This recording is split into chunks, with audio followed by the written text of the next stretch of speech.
तर सावत्र भावांकडून लाडकी बहीण योजनेला विष देण्याचं काम सुरू आहे असं सुधीर मुनगंटीवार यांनी म्हटलेलं आहे। विरोधकांच्या पोटदुखीवरती डॉक्टरांकडे ही औषध नाही असं देखील सुधीर मुनगंटीवार यांनी म्हटलंय।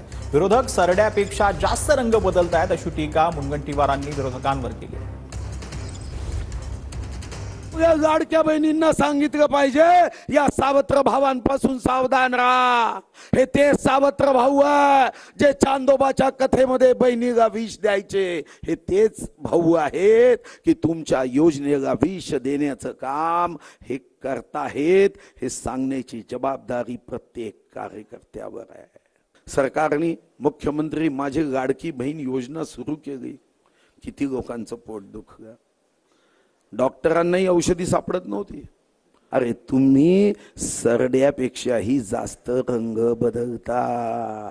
सरडे ही तुमचा बदलणारा रंग पाहून आत्महत्या करतील एवढा रंग तुम्ही एका महिन्याच्या आत बदलता।